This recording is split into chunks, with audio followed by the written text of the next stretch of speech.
Hay varias maneras de ver la vida, distintas formas de afrontar los retos. Cada palabra y acción tiene un resultado. Crisis o cambio.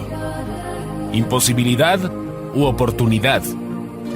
Derrota o victoria. Destino o decisiones. Culpabilidad o responsabilidad. Mentira o verdad. Víctima o vencedor. La diferencia se marca en los pensamientos, las ideas y las acciones. Esto es Mensajes de Victoria con Marco Tulio Carrascosa.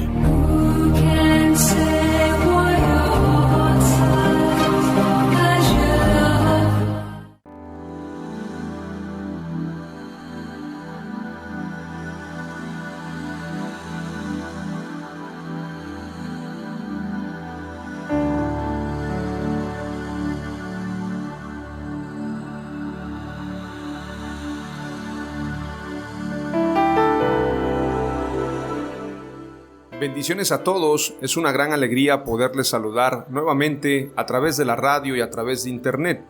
Hoy me siento muy contento, muy entusiasmado de poder saludarles. Estoy compartiéndoles la serie Entendidos en los Tiempos. Y hoy voy a compartirles el episodio número 15, titulado La revelación versus la profanación. Este episodio tiene una temática muy interesante y vamos a contraponer, vamos a enfrentar de alguna forma lo que es la revelación con lo que es la profanación. Desafortunadamente hay mucha gente que no entiende lo que es verdaderamente una revelación de Dios y hay gente que se ha atrevido a introducirse en profundidades espirituales que terminan siendo no una revelación, sino una profanación. Esto es muy delicado.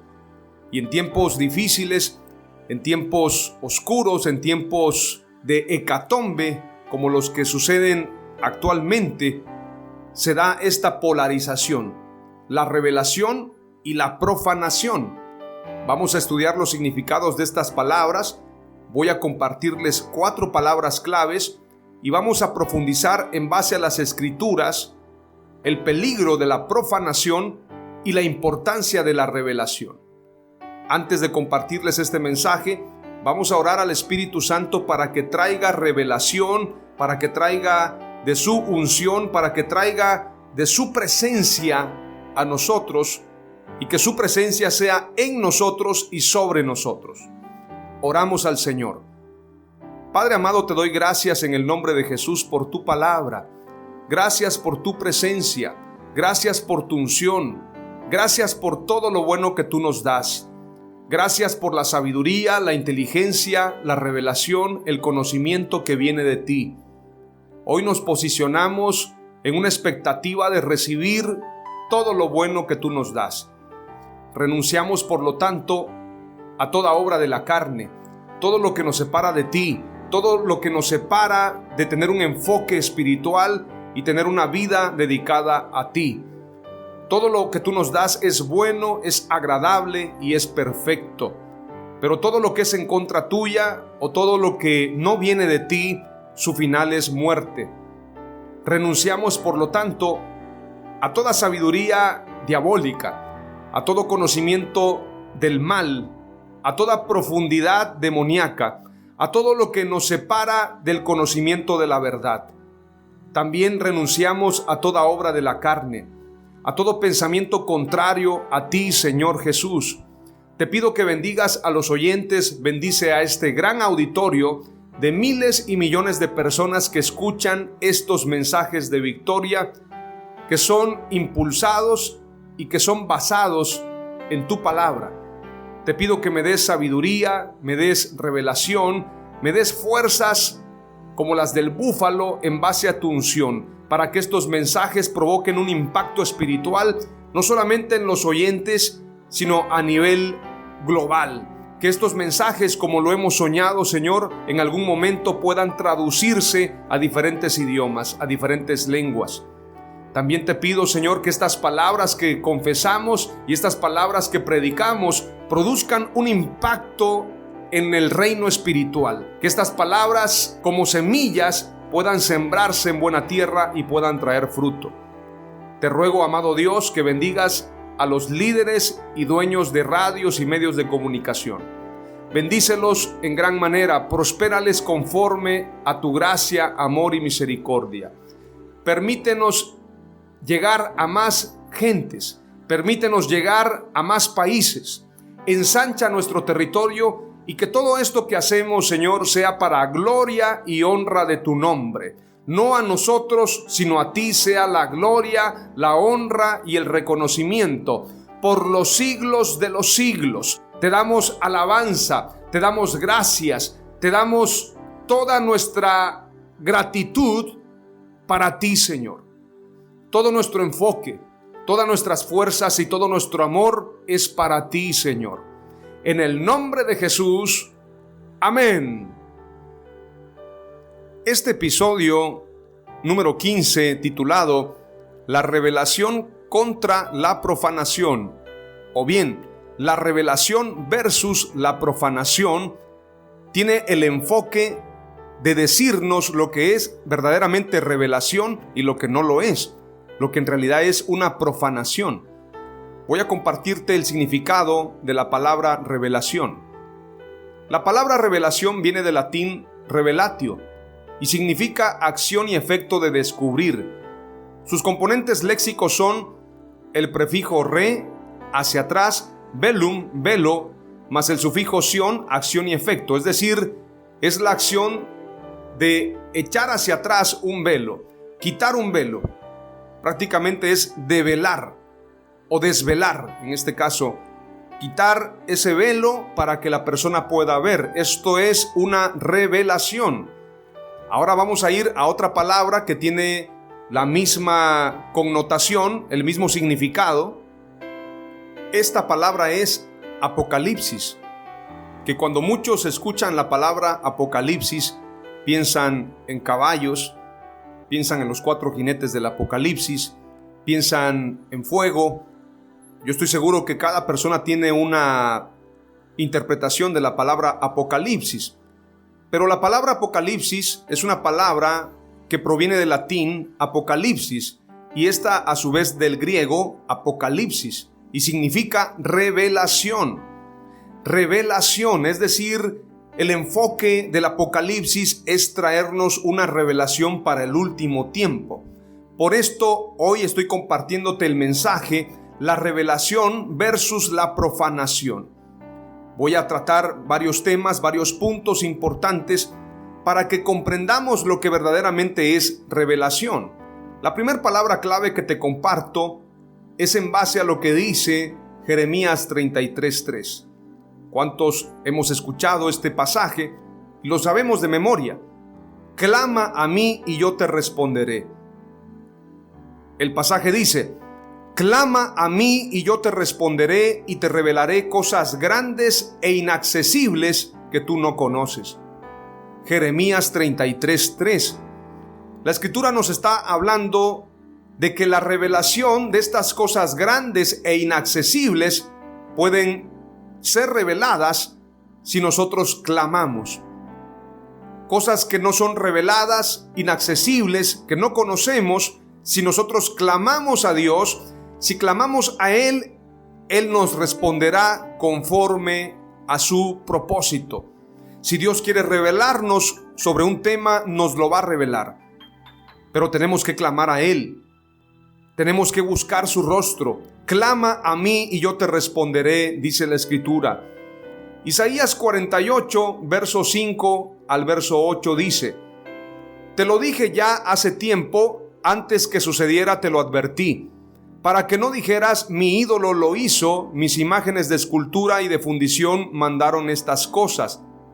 Lo oíste y lo viste todo, ¿y no lo anunciaréis vosotros? Ahora pues te he hecho oír cosas nuevas y ocultas que tú no sabías. Ahora han sido creadas, no en días pasados ni antes de este día las habías oído, para que no digas, he aquí que yo lo sabía. Sí, nunca lo habías oído ni nunca lo habías conocido. Ciertamente no se abrió antes tu oído, porque sabía que siendo desleal habías de desobedecer. Por tanto te llamé rebelde desde el vientre. Esta es una palabra profética en Isaías 48, versos 5 al 8. Es para Israel y le dice claramente lo siguiente: lo oíste y lo viste todo, y no lo anunciaréis vosotros. Ahora pues te he hecho oír cosas nuevas y ocultas que tú no sabías. Este pasaje hace concordancia con lo que dice Jeremías 33. Isaías 42, 9 dice: He aquí las cosas anteriores se han cumplido, y yo anuncio cosas nuevas, antes que sucedan os las anuncio. Isaías 43, 19 dice: He aquí hago algo nuevo, ahora acontece. ¿No lo percibís? Aún en los desiertos haré camino y ríos en el yermo. La palabra yermo tiene que ver con desierto, aunque no es un desierto como tal. El yermo es un terreno empobrecido, un terreno sin cultivo, un terreno abandonado, un terreno desolado.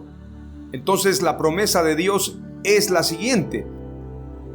Dice: He aquí hago algo nuevo, ahora acontece. ¿No lo percibís? Aún en los desiertos haré camino y ríos en el yermo. Dios cumple su palabra.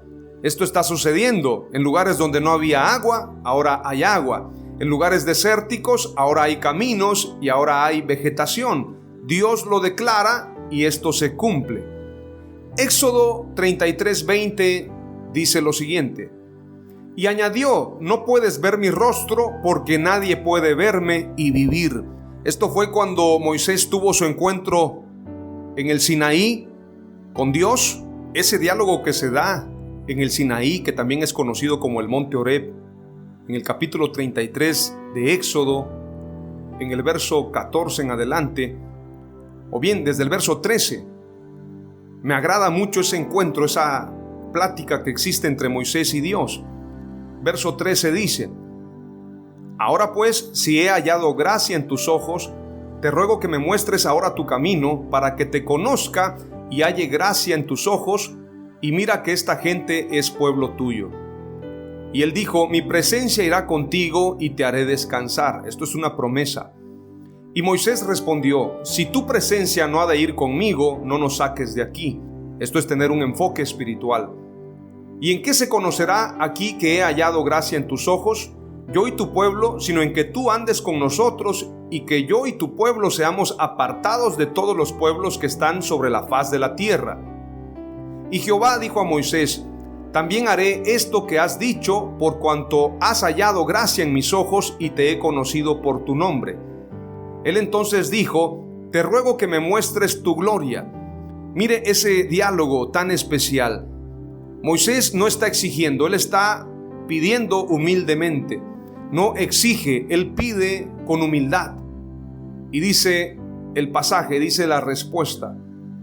Él entonces dijo: Te ruego que me muestres tu gloria. Y le respondió: Yo haré pasar todo mi bien delante de tu rostro, y proclamaré el nombre de Jehová delante de ti, y tendré misericordia del que tendré misericordia, y seré clemente para con el que seré clemente. Dijo más: No podrás ver mi rostro, porque no me verá hombre y vivirá. Es decir, añadió. En esta versión dice: dijo más, no podrás ver mi rostro, porque no me verá hombre y vivirá. Y dijo aún Jehová: He aquí un lugar junto a mí, y tú estarás sobre la peña. Y cuando pase mi gloria, yo te pondré en una hendidura de la peña, y te cubriré con mi mano hasta que haya pasado. Después apartaré mi mano, y verás mis espaldas, mas no se verá mi rostro. ¿Puede alguien conocer a una persona por ver sus espaldas? Yo creo que no. Por esto la revelación a Moisés, la revelación de la ley de Moisés, es solamente una parte de la gloria de Dios. La revelación completa se da cuando viene Jesús, cuando Dios se hace hombre y habita en medio de nosotros. Por esto, los judíos tienen una revelación a medias. Aunque ellos son conocedores de muchos temas, Dios les ha velado el entendimiento en muchos otros. La Escritura lo dice y lo menciona proféticamente. Marcos capítulo 4, verso 10 en adelante dice: Cuando estuvo solo, los que estaban cerca de él con los 12 le preguntaron sobre la parábola. Y les dijo: a vosotros os es dado saber el misterio del reino de Dios, mas a los que están fuera por parábolas todas las cosas, para que viendo vean y no perciban, y oyendo oigan y no entiendan, para que no se conviertan y les sean perdonados los pecados. Es decir, el Señor veló el entendimiento de ellos para que al no convertirse ellos, tuviéramos la oportunidad nosotros de conocerle. Si el pueblo de Israel hubiese aceptado a Jesús como Mesías, entonces no habría lugar para los gentiles. Nosotros tenemos entrada a través de esa misericordia de Dios. Ellos no le recibieron porque no lo entendieron. Entonces tenemos que comprender esta dimensión. Ellos no lo entendieron, no lo percibieron porque ya era un plan de Dios. Segunda de Corintios capítulo 3 y verso 12 en adelante dice: así que teniendo tal esperanza usamos de mucha franqueza, y no como Moisés, que ponía un velo sobre su rostro para que los hijos de Israel no fijaran la vista en él. Es decir, esta es una figura de que la mirada no tenía que estar puesta en Moisés. Por eso Moisés usaba el velo. El pasaje dice claramente que él usaba un velo para que no lo vieran a él. La mirada tenía que estar puesta en Jesús, como lo dice el libro de Hebreos: puestos los ojos en Jesús, el autor y consumador de la fe. Dice más adelante: para que los hijos de Israel no fijaran la vista en el fin de aquello que había de ser abolido. Habría de ser abolido en su tiempo. Cuando Jesús dice: no he venido a abrogar la ley sino a cumplirla, es porque la ley tendría una vigencia, un cumplimiento. Esto es otro tema que vamos a abordar en algún momento, pero quiero enfocarme a decirte: Dios da la revelación a quien Él quiere. Como dice la Escritura: tendré misericordia del que tendré misericordia. La revelación es soberana de Dios. La revelación no puede ser exigida, no se puede comprar revelación. La revelación viene de Dios y Dios da su revelación a quien Él quiere.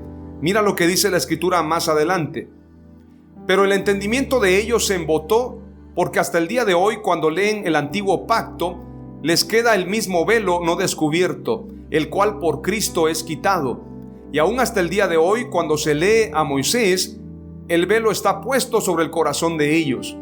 Pero cuando se conviertan al Señor, el velo se quitará, porque el Señor es el Espíritu, y donde está el Espíritu del Señor, allí hay libertad.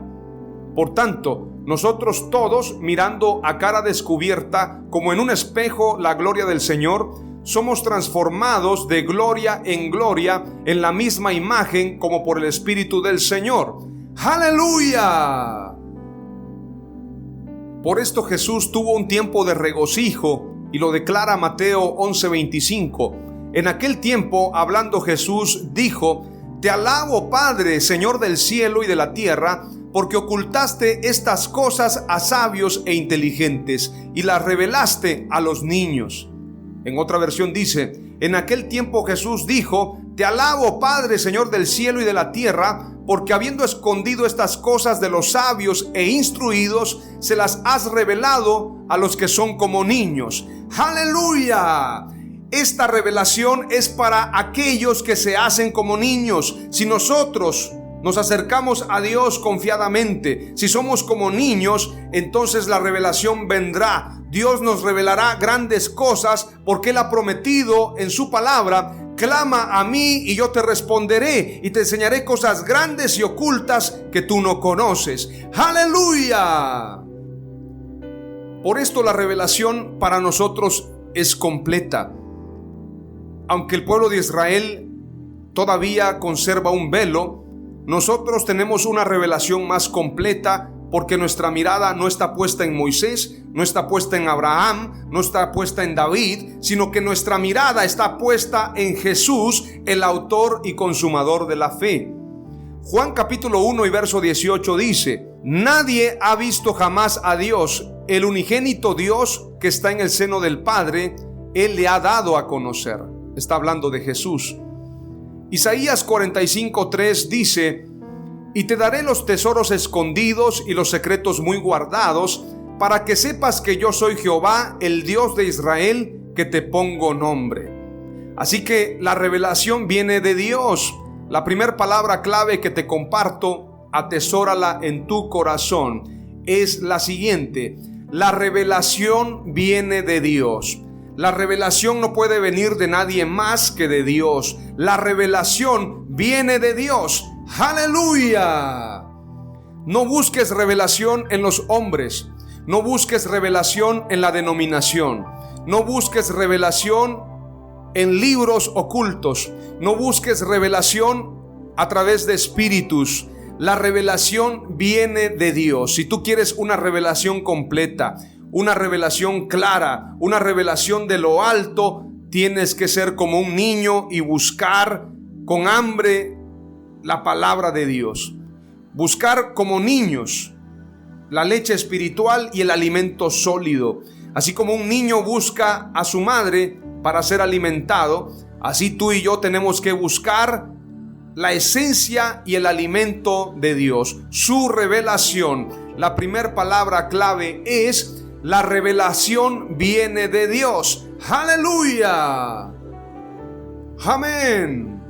Ahora te hablaré de la antítesis de lo que es revelación.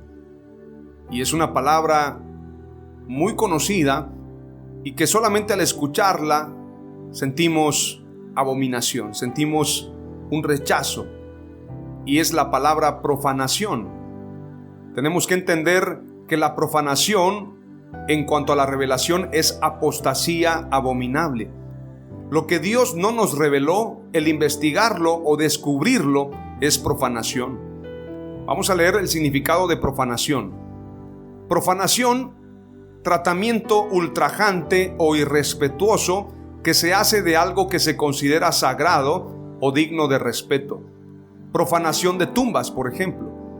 Deshonra o uso indigno que se hace de una cosa que se considera respetable, especialmente de la memoria de una persona muerta. Este es un significado común, pero ahora vamos a leer lo que es la etimología de la palabra profanación. El término profanar tiene su origen en el latín. Proviene del verbo profano, profanas, profanare, profanavi, profanatum. Está formado por el prefijo pro, negación, el sustantivo fanum, fani, cuyo significado es lugar sagrado o consagrado, o bien un templo, y la terminación verbal are. De este modo puede considerarse como el concepto original de este vocablo, la acción de dejar fuera del recinto sagrado o de apartarse de lo sagrado, es decir, lo que es santo, lo que es privado, quitarlo de su lugar sagrado, de su lugar consagrado y especial, y ponerlo al alcance de todos. Esto es profanación, sobre todo cuando no haya autorización de Dios para dicho tema. Ahora, cuando Dios quiere revelarnos algo, Él lo hará, y también usará gente para hacerlo, pero cuando no está en el plan de Dios, esto es una profanación. Vayamos a lo que dice la Escritura en varios pasajes. La profanación en cuanto a la revelación es apostasía abominable, tenemos que entenderlo. Es decir, revelar secretos sagrados y ponerlos al alcance del pueblo o al alcance de gente profana, de gente que no conoce. Esto sería como cuando los filisteos tomaron el arca del pacto y pensaban que con el arca podían alcanzar el éxito, pero la realidad es que esto les trajo desgracia, les trajo problemas. Esto es lo peligroso de profanar las cosas sagradas de Dios. Levítico 16:2 dice: dijo el Señor a Moisés: di a tu hermano Aarón que no en todo tiempo entre en el lugar santo detrás del velo, delante del propiciatorio que está sobre el arca, no sea que muera porque yo apareceré en la nube sobre el propiciatorio. Hay una indicación directa para Moisés para que le diga a su hermano Aarón que no entre en todo tiempo en el lugar santo detrás del velo, porque puede morir. Ezequiel 22:26 dice: sus sacerdotes han violado mi ley y han profanado mis cosas sagradas. Entre lo sagrado y lo profano no han hecho diferencia, y entre lo inmundo y lo limpio no han enseñado a distinguir. Han escondido sus ojos de mis días de reposo y he sido profanado entre ellos. Está haciendo un reclamo el Señor a través de Ezequiel a sus sacerdotes, a los que están delante de su presencia, a los que ofrecen sacrificios de alabanza, a los que presentaban el conocimiento y la ley de Dios. Sus sacerdotes han violado mi ley y han profanado mis cosas sagradas. Dice la última frase: han escondido sus ojos de mis días de reposo y he sido profanado entre ellos. Daniel 7:25 dice: y él proferirá palabras contra el Altísimo y afligirá a los santos del Altísimo, e intentará cambiar los tiempos y la ley, y le serán entregados en sus manos por un tiempo, por tiempos y por medio tiempo. En otra versión dice: y hablará palabras contra el Altísimo, y a los santos del Altísimo quebrantará, y pensará en mudar los tiempos y la ley, y serán entregados en su mano hasta tiempo y tiempos y el medio de un tiempo.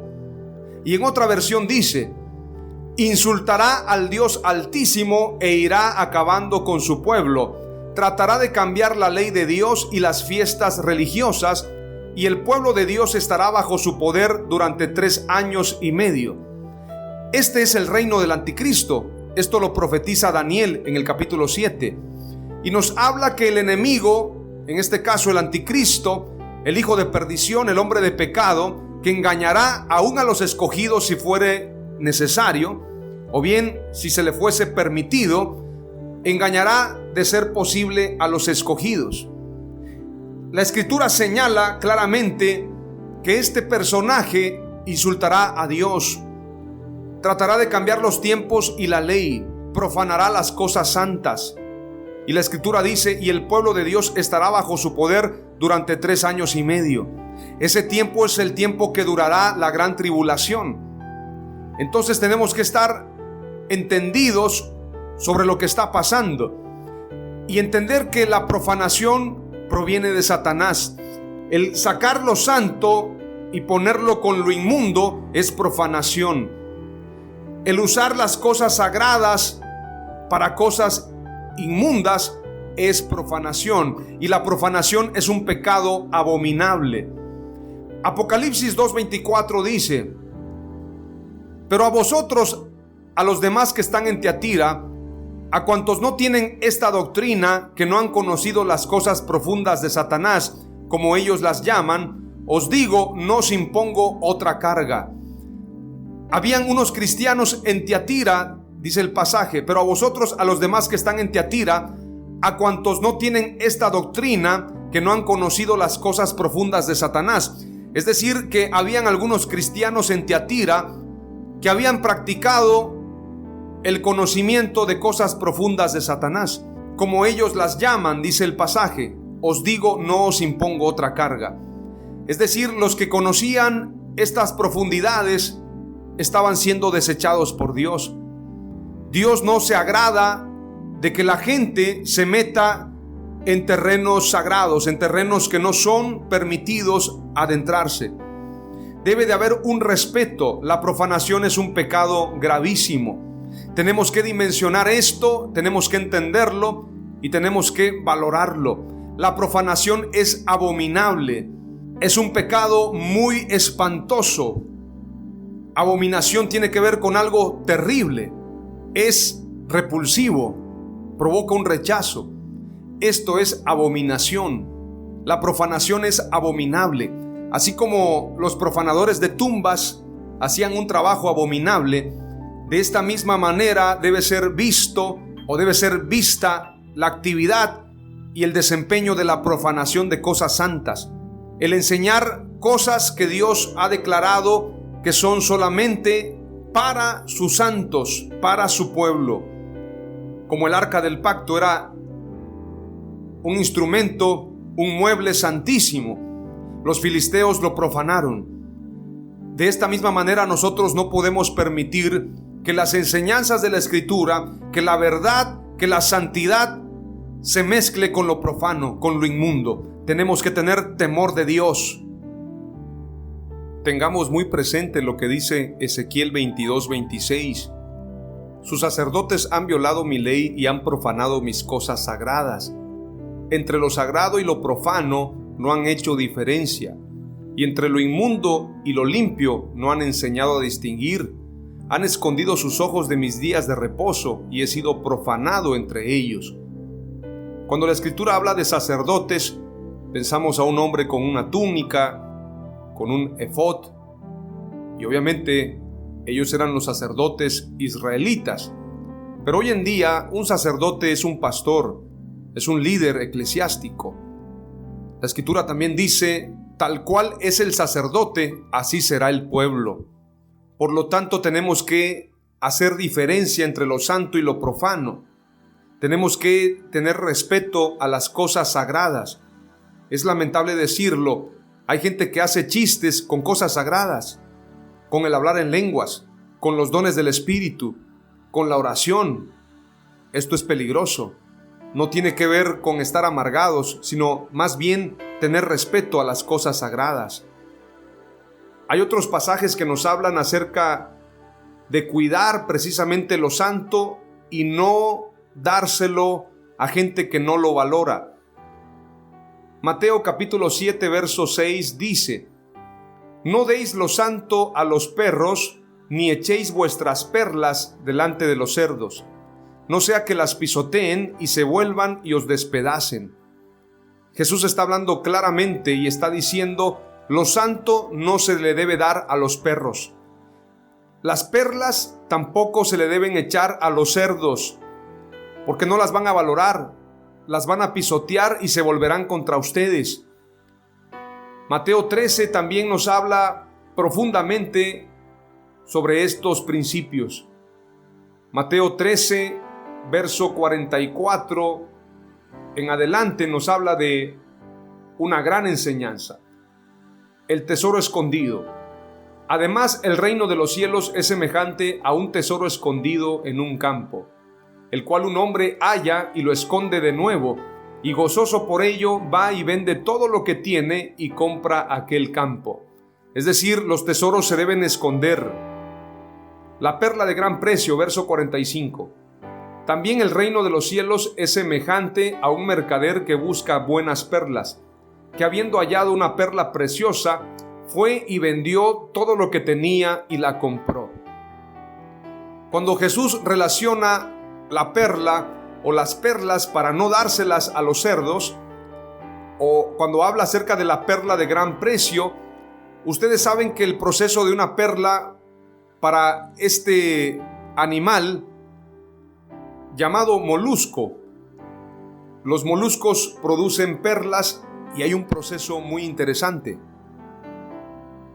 Es importante analizar que los moluscos o las ostras, o en algunos países conocidas como mejillones, crean las perlas. Las perlas son únicas y es importante mencionar que son consideradas piedras preciosas que provienen de una criatura viviente. Las perlas de agua salada, por otro lado, se encuentran en diferentes costas como Japón, Australia. Y quiero mencionarte el proceso doloroso, cómo se forman las perlas. El proceso comienza cuando una partícula de grano de arena o un simple parásito, lo que se conoce como irritante, ingresa al molusco. Esta partícula penetra de forma accidental en la parte interior de las valvas de la ostra. Una vez que el irritante queda atrapado, el molusco comienza a cubrirse con una sustancia lustrosa llamada nácar, como mecanismo de defensa. Obviamente esto le provoca dolor. El nácar es un compuesto hecho principalmente de aragonita, una de las formas cristalinas del carbonato de calcio, que es fuerte e iridiscente, es decir, que es de un color luminoso. El brillo único de las perlas proviene de este nácar, el molusco recubre el núcleo con miles y miles de capas de nácar y con el tiempo una perla comienza a formarse lentamente. Asimismo, el tiempo que tarda una perla en formarse depende de la tasa de crecimiento del nácar. La mayoría de las perlas suelen tardar entre 2 y 4 años en desarrollarse por completo. Es decir, ese animal molusco tiene la forma de una concha, pero es llamativo cómo se encierra, se tapa para de alguna forma generar esta perla. Y es importante señalar que la perla produce, en ese proceso de conversión, genera dolor en el molusco. Por esto lo cubre de nácar, es una defensa, es una protección, pero lleva un proceso para que se pueda llevar a cabo esa solidificación, ese crecimiento de la perla. Y qué interesante que la Escritura nos habla de la perla de gran precio. Lo que lleva un proceso, el formarse, el transformarse, no debe estar al alcance de gente que no aprovecha, que no aprecia lo verdaderamente importante. Por esto Jesús dijo: no deis lo santo a los perros y no deis las perlas a los cerdos. También habla Jesús en el capítulo 13 de Mateo, en el verso 51, y esta es una palabra directa para aquellos que tenían el conocimiento. Jesús les dijo: ¿habéis entendido todas estas cosas? Ellos respondieron: sí, Señor. Él les dijo: por eso todo escriba docto en el reino de los cielos es semejante a un padre de familia que saca de su tesoro cosas nuevas y cosas viejas. Lo que estaba diciendo el Señor Jesús, nuestro Maestro, nuestro Dios, es que había llegado el tiempo de desechar lo viejo y abrazar lo nuevo. Había llegado el tiempo de sacar todo lo viejo para recibir lo nuevo de Dios. Desafortunadamente, muchos no recibieron lo nuevo y se quedaron en lo viejo. Por esto, lamentablemente, muchos no tienen la revelación. Pero la revelación viene de Dios. La segunda palabra clave tiene que ver precisamente con lo que acabo de compartirte. Y el tratar de cuidar lo santo. Cuidarlo como lo cuida un molusco, protegerlo. Como se cuida un tesoro se entierra, se esconde. Lo santo no es para los perros. Las perlas de gran precio no son para los cerdos. Veamos lo que dice la Escritura más adelante y voy a leerte otros pasajes. Vamos a hablar ahora de una tercera palabra clave, pero concluimos con la segunda palabra clave, y es: la profanación es abominable. Así como Saúl consulta a la bruja de Endor, a la pitonisa, a la divina, para tratar de hablar con el profeta Samuel fuera de tiempo, había consultado a Dios, pero como Dios tiene sus tiempos y Saúl no tuvo una respuesta inmediata como él quería, fue a consultar a la pitonisa, a la bruja de Endor. Esto trajo mayor dolor para Saúl, porque de alguna forma profanó el descanso de Samuel. Consultó al espíritu de Samuel, el profeta que descansaba. Por esto Samuel declara: ¿por qué me has hecho ascender? Déjame descansar, prácticamente le está diciendo. Y por esto tenemos que tener cuidado. La muerte de Saúl debe ser una enseñanza para que nosotros respetemos lo santo y no profanemos lo santo. La profanación es abominable. Vamos ahora a la tercera palabra clave. Vayamos ahora a lo que dice Jeremías capítulo 8, verso 5 al verso 9. ¿Por qué continúa este pueblo de Jerusalén apostatando con apostasía perpetua? Se han aferrado al engaño y rehúsan volverse. Escuché y oí. No hablan rectamente, no hay hombre que se arrepienta de su mal. Diciendo: ¿qué he hecho? Cada cual se apartó en su propia carrera, como caballo que irrumpe con ímpetu en la batalla. Aún la cigüeña en el cielo conoce sus tiempos, y la tórtola, y la grulla, y la golondrina observan los tiempos de sus migraciones. Pero mi pueblo no conoce la ordenanza de Jehová. ¿Cómo decís, nosotros somos sabios y la ley de Jehová está con nosotros? Cuando lo cierto es que han cambiado en mentira la pluma mentirosa de los escribas. Los sabios se avergonzaron, se espantaron y fueron consternados. He aquí que han rechazado la palabra de Jehová, y qué sabiduría tienen. Este es un reclamo de Dios a los escribas y a los que siguen las enseñanzas mentirosas de los escribas. En otro pasaje muy interesante, en Segundo de Reyes, capítulo 1 y verso 15 en adelante, dice: Entonces el ángel de Jehová dijo a Elías: Desciende con él, no tengas miedo de él. Y él se levantó y descendió con él al rey. Está hablando del rey Ocosías. Y le dijo: Así ha dicho Jehová: ¿Por qué enviaste mensajeros a consultar a Baal-zebub, dios de Ecrón? ¿No hay Dios en Israel para consultar en su palabra? Por tanto, no te levantarás del lecho en que yaces, sino que de cierto morirás. Y murió conforme a la palabra de Jehová que había hablado Elías. Reinó en su lugar Joram en el 2.º año de Joram, hijo de Josafat, rey de Judá, porque Ocosías no tenía hijos. Los demás hechos de Ocosías no están escritos en el libro de las crónicas de los reyes de Israel. En este pasaje vemos claramente que el rey Ocosías, en lugar de consultar a Dios, en lugar de consultar a Elías el profeta, fue a consultar a este demonio, a este principado demoníaco Baal-zebub, por lo cual esto le trajo muerte, le trajo enjuiciamientos. Por esto nosotros tenemos que aprender en base a la Escritura que en momentos difíciles, en momentos de prueba, nuestro enfoque tiene que estar en Dios. La tercera palabra clave tiene que ver con esto que enseña la Escritura y aprender a buscar la revelación en Dios, porque donde hay mentira no hay revelación de Dios. Donde no hay arrepentimiento no puede haber revelación de Dios.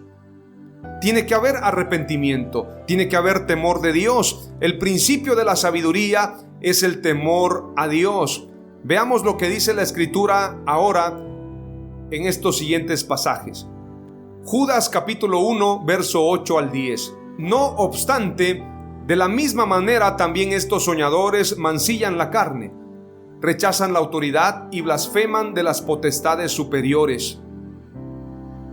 Esta palabra mancillar la carne tiene que ver con manchar la carne, a manera de tatuajes, a manera de manchas. Rechazan la autoridad y blasfeman de las potestades superiores, les leía. Verso 9. Pero cuando el arcángel Miguel contendía con el diablo, disputando con él por el cuerpo de Moisés, no se atrevió a proferir juicio de maldición contra él, sino que dijo: El Señor te reprenda. Pero estos blasfeman de cuantas cosas no conocen, y en las que por naturaleza conocen, se corrompen como animales irracionales. Porque no tienen revelación, porque no tienen respeto a las cosas santas. Hay gente que declara y tenemos que tener cuidado con eso.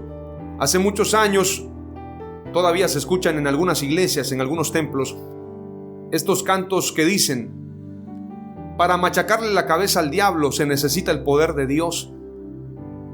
Esa palabra o ese canto no tiene un enfoque bíblico. La Escritura no nos manda a machacarle la cabeza al diablo. La Escritura nos manda a resistir al diablo sometiéndonos a Dios, y el diablo tiene que huir. Tenemos que tener cuidado de verdaderamente hacer las cosas que la Biblia nos manda hacer. Yo veía algunos ministros hace algunos años cantando ese canto. Para machacarle la cabeza al diablo se necesita el poder de Dios. Y luego decían: machácalo, machácalo. Y se escuchaba muy pegajoso, muy pegajosa la música, pero no tenía fundamento bíblico. Y por si fuera poco, precisamente se estaba dando cumplimiento a lo que dice Judas capítulo 1, verso 8 al 10. No obstante, de la misma manera también estos soñadores mancillan la carne, rechazan la autoridad y blasfeman de las potestades superiores. Pero cuando el arcángel Miguel, estábamos hablando de un arcángel, Pero cuando el arcángel Miguel contendía con el diablo, disputando con él por el cuerpo de Moisés, no se atrevió a proferir juicio de maldición contra él, sino que dijo: el Señor te reprenda. Pero los hermanos cantaban: machácalo, machácalo, como si fuese, no sé, un cacahuate, para machacarlo, un gusano. Tenemos que tener cuidado. Y hay otro canto que también cantaban y de alguna manera no tiene fundamento bíblico, pero pareciera que se le está cantando al enemigo. Ese canto que dice: como un rayo cayendo sobre mí. Y luego dice que quema y quema. ¿Quién cayó como un rayo? Según la escritura, Satanás. Satanás cayó como un rayo del cielo. Que quema y quema. Por esto hay mucha falta de conocimiento y hay muchos errores, ya que no existe revelación. Donde hay mentira, no hay revelación. Daniel capítulo 2, verso 10 al 12 dice: los caldeos respondieron delante del rey y dijeron: no hay hombre sobre la tierra que pueda declarar el asunto del rey.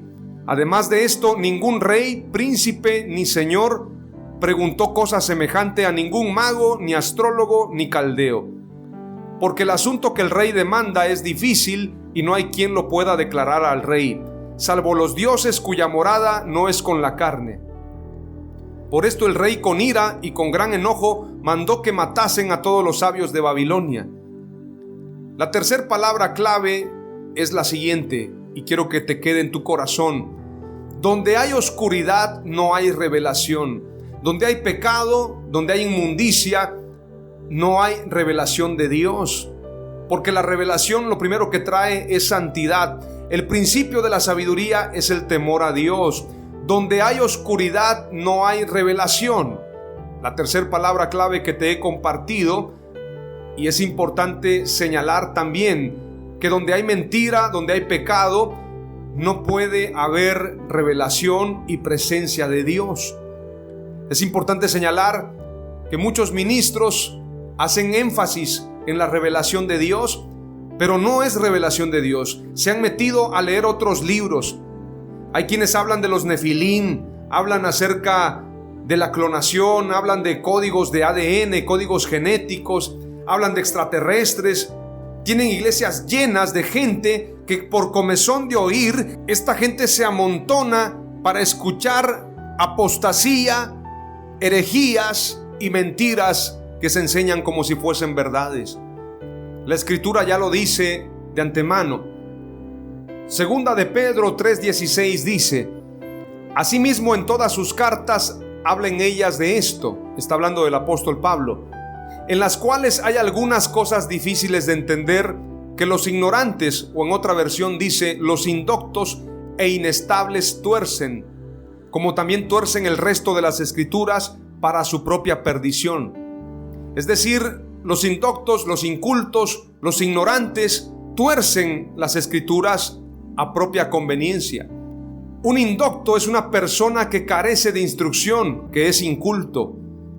También el apóstol Pablo señala en 1 Corintios 14:23 acerca del hablar en lenguas. Por tanto, si toda la iglesia se reúne y todos hablan en lenguas y entran algunos sin ese don, o en otra versión dice, si entran indoctos o incrédulos, ¿no dirán que están locos? Es decir, el apóstol Pablo recomienda no hacer el uso del hablar en lenguas cuando hay gente indocta, cuando hay incultos, cuando hay gente que no conoce de la verdad, que no tiene revelación. Por esto Jesús hablaba en parábolas a aquellos que se consideraban ser sabios, mas los secretos escondidos los hablaba abiertamente con sus discípulos. La revelación de Dios tiene que cuidarse. Lo santo tiene que estar apartado, porque por esto muchos apostatan de la fe, porque precisamente no respetan la enseñanza, no respetan lo santo, profanan la verdad, profanan lo santo de Dios. Por esto tenemos que tener cuidado para que no se cumpla en nosotros lo que dice Romanos 2:24, porque el nombre de Dios es blasfemado entre los gentiles por causa de vosotros, tal como está escrito. O en otra versión dice, No es extraño que las Escrituras digan: los gentiles blasfeman el nombre de Dios por causa de ustedes, por causa de nosotros. Por esto tenemos que tener cuidado y entender que donde hay oscuridad no hay revelación. Donde hay oscuridad no hay revelación quiere decir que no podemos llevar lo valioso, lo que se tiene que cuidar con gran estima, a donde hay oscuridad. Todo tiene un proceso. Hemos visto un evangelio que se predica de manera barata. Le dicen a la gente: el Señor está tocando la puerta de tu corazón, ábrele. Como si Jesús fuese un mendigo que necesita que le reciban. Él está tocando la puerta de nuestro corazón, pero está hablando a las 7 iglesias en el Apocalipsis, porque ya hay una relación cercana de padre e hijo. Pero los que todavía no conocen del evangelio, para ellos no es esa palabra de que el Señor toca la puerta del corazón de ellos, sino que ellos tienen que buscarlo. Buscad al Señor mientras puede ser hallado, llamadle entre tanto que está cercano. Deje el impío su camino y vuélvase a Jehová, el cual será amplio en perdonar. También se ha presentado un evangelio donde se le ruega a la gente: recibe a Jesús, date la oportunidad de conocerlo. Si ya probaste todo, prueba a Jesucristo. O esa famosa frase: haz esta oración. Si tú has declarado esta oración, quiero decirte que ya eres salvo. Prácticamente hacemos del evangelio mercadotecnia, maneras fáciles de que la gente acepte a Jesús. No se trata de eso. No des lo santo a los perros, ni las perlas de gran precio a los cerdos. Tenemos que aprender a valorar lo santo. Una cosa es amar al perdido, pero otra cosa es poner lo valioso en manos de gente que no lo aprecia.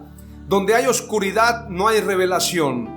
Esta es la tercera palabra clave, y vamos a culminar ahora con la cuarta palabra clave, y nos vamos a ir a lo que dice la Escritura en Apocalipsis 10 y verso 4.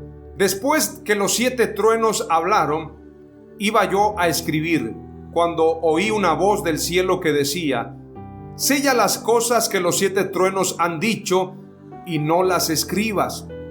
Aunque el libro de Apocalipsis es el libro de revelaciones, no todo debe revelarse. En este capítulo 10 y verso 4 vemos claramente que Dios le dice a Juan: sella las cosas que los 7 truenos han dicho y no las escribas. Es decir, no hay revelación de eso. Séllalo y no lo escribas, porque no es permitido que la gente pueda escucharlo.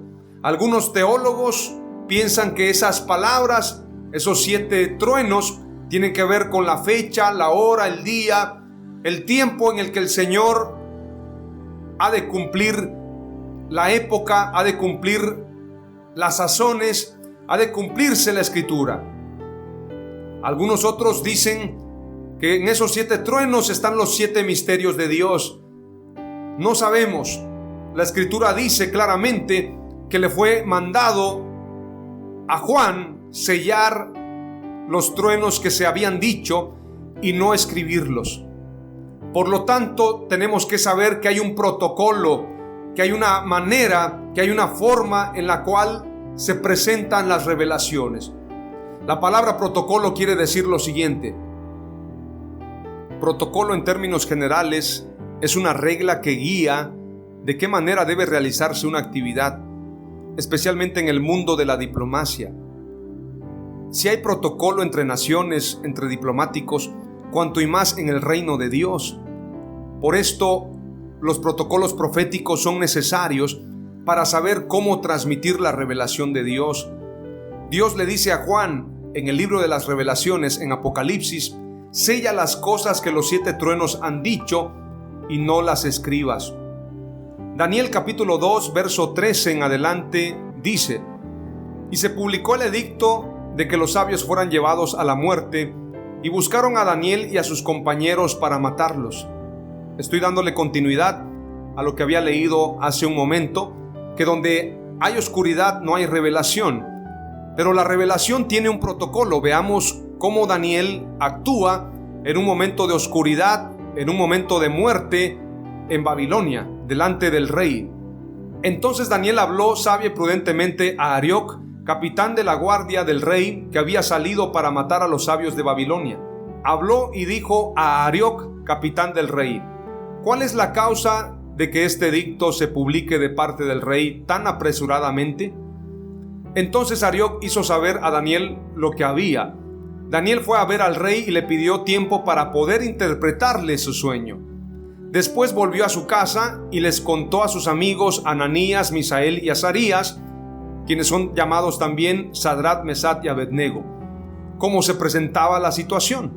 Al mismo tiempo les pidió que imploraran la misericordia del Dios del cielo en cuanto a ese sueño misterioso, para que ni él ni sus amigos fueran ejecutados con el resto de los sabios babilonios. Hay un protocolo, ellos esperan, ellos piden una prórroga, pero además de esto imploran la misericordia de Dios.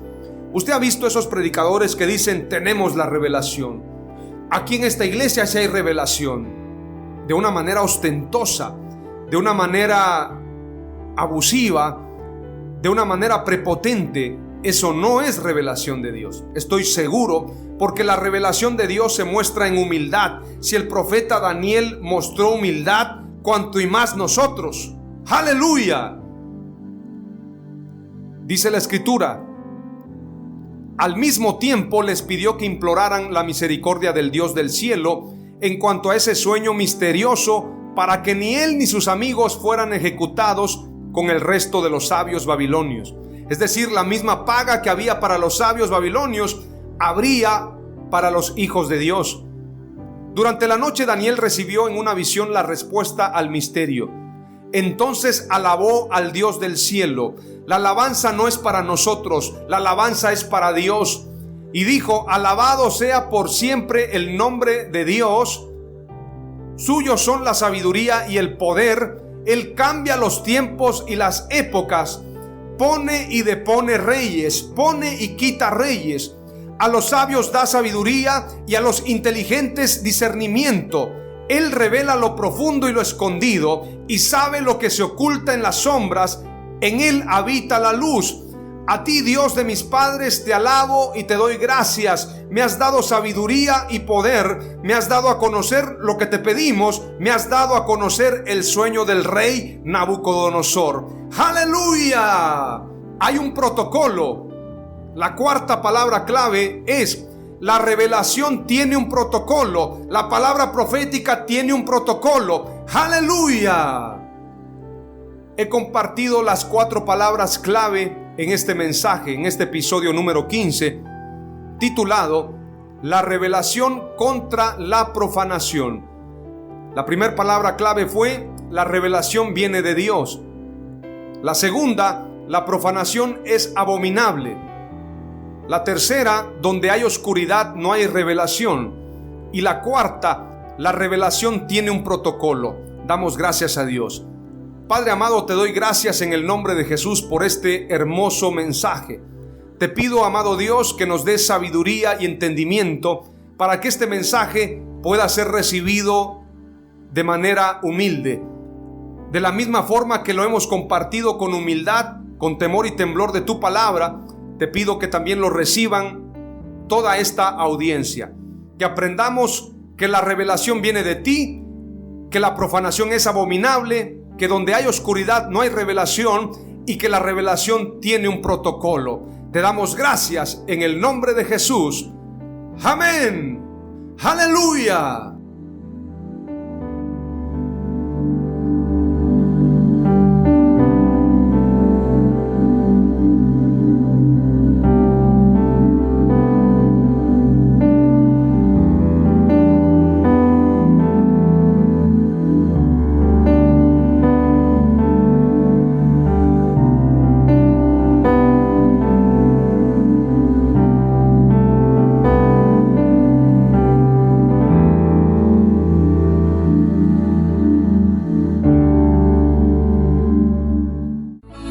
Esto fue Mensajes de Victoria con Marco Tulio Carrascosa. Gracias por escucharnos y seguirnos en nuestras redes sociales. Si deseas invitarnos a tu ciudad, escríbenos por inbox o al WhatsApp 961-66-882-99, 961-66-882-99.